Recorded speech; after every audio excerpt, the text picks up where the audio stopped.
ini kita akan bahas topik yang menurut gue keren banget nih, soal pemimpin di era globalisasi, tapi dari sudut pandang kita, Gen Z.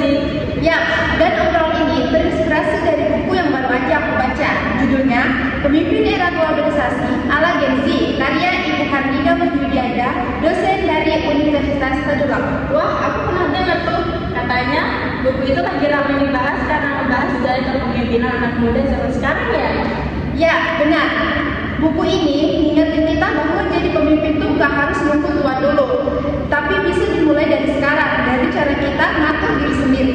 Tapi Kasta, jujur aja deh, Gen Z itu sering banget dapat cap generasi terakhir ya. Menurut kamu, gimana caranya kita bisa buktiin kalau Gen Z bisa jadi pemimpin?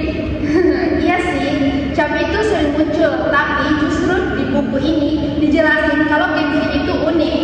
Kita lahir dari era digital, serba cepat dan punya kreativitas tinggi. Masalahnya, kita sering keasikan sama teknologi sampai lupa waktu.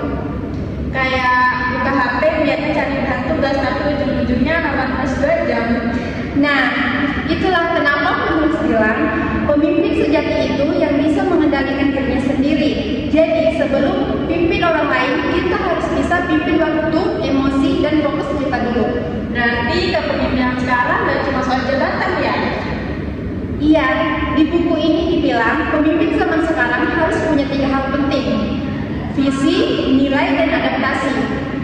Visi artinya tahu kemana, nilai artinya punya prinsip yang kuat, dan adaptasi artinya bisa menyesuaikan diri sama perubahan dunia yang cepat banget.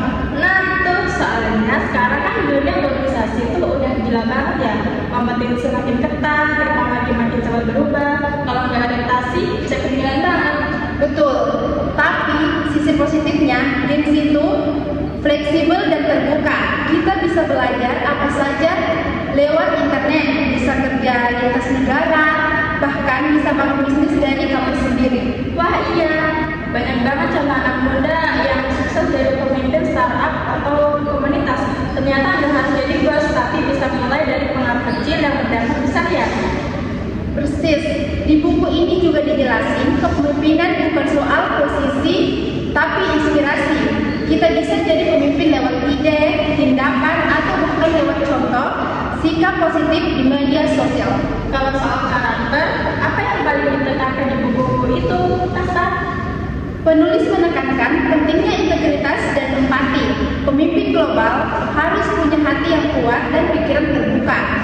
Karena dunia sekarang itu beragam banget, bedanya budaya, beda nilai, beda cara berpikir.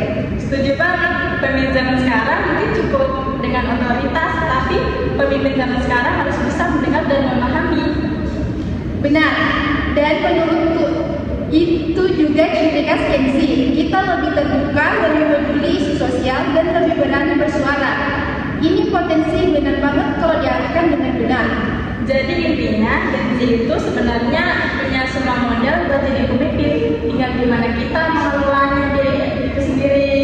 Ya, disiplin, tanggung jawab, dan niat belajar itu kuncinya.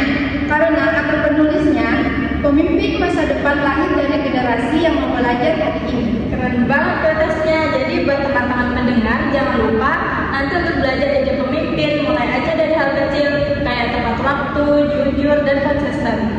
Betul, karena kalau kita bisa memimpin diri sendiri, kita siap memimpin dunia.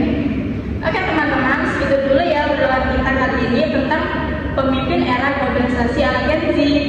Buat yang penasaran, bukunya bisa kalian cari di penerbitan Pustaka Pranala. Cocok banget buat kalian yang mau belajar jadi pemimpin di era digital ini.